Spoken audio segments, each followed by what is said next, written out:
Let's meet tonight's party panel. We've got Versus Media podcast host and The Spectator contributing editor, Stephen L. Miller. Yes, we've also got Fox News political analyst Juan Williams. He can't wait to get into this. And Based Politics co-founder, one of our favorites, Brad Palumbo. Winkety wink back to you, Brad. All right, so Stephen, I will start with you. They said that they were coming together to talk about Florida, but is it wrong to read the tea leaves and try and figure out the posturing they were doing and how it helps them in 2024?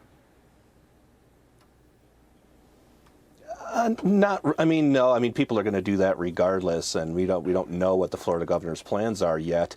It wasn't a real bright idea on behalf of the Biden advance team to put the president of the United States podium there for DeSantis to get a photograph behind. That was some good optics for them there. But yeah, it's telling that Biden got up there. He told a story about a lightning strike hitting his house. Then that was just like everyone who had lost something in a hurricane or whatever. I think the governor showed a lot of patience, but they also they both kind of blew apart a narrative that's been percolating on social media that DeSantis has botched this thing. It's been Katrina all over again. They've now settled on the fact he wore white shrimp flood boots. I guess because none of the looting accusations and the racism accusations stuck. And so Biden today said he's doing a great job, and that was kind of the end of that. All right, sorry, so Libs. Juan Williams, I don't think this is the time to talk about drought when people's homes have been destroyed by rain and hurricane precipitation. Well, I love you, but I think you're really wrong here. I mean, No. This is like, that story about, somebody sees children dying in the river and they say, what's going on? And finally somebody says, well, let's go upstream and see where these children are coming from. What is the problem? You're going to talk about hurricanes and destruction in Florida, the severity of that hurricane beyond a doubt, without talking about the fact that the waters are warmer due to climate change. So it's funny. The older guy here that, the conservatives love to say is doddering and losing his mind, he's the one with a vision and saying, wait a second, we have to deal with this in a way that prevents the next Hurricane Ian.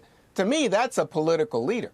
No, to me, that's a political stunt on an issue that is polling far below things like economy, crime, inflation, immigration.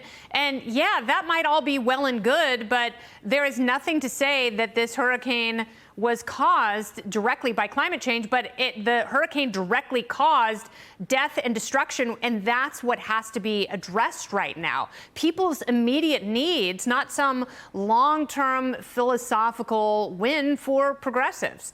So, Brad, He was down there giving them money and giving them attention and working with a governor who, you pointed out, he has little in common with politically and is potentially a political rival. So I think he was paying attention to the immediate need, but he wasn't so short-sighted as not to pay attention. That's all he's doing is cause. Trying to score political points with his platform instead of directly talking about what is going on with people in Florida. Now, Brad, there are a lot of people on the left who have taken issue with what Governor DeSantis said about looters. Is that what people in Florida want to hear? Do they want to hear that kind of talk from their governor?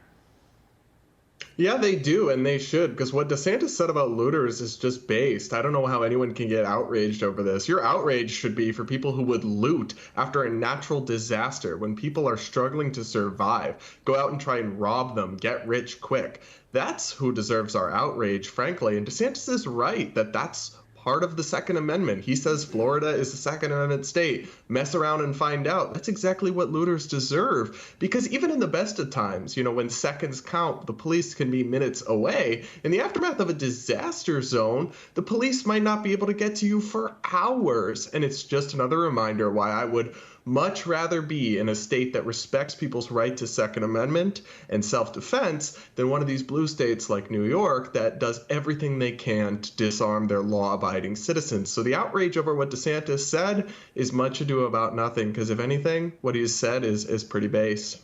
Yeah, and what he said is people do have the right to defend themselves, especially when first responders cannot get to them. But if people who mean them harm get there first, then yes, people are going to exercise that right. All right, panel, please don't go anywhere. Stay right here. It is a big night on the Ken and Dalia Show. Much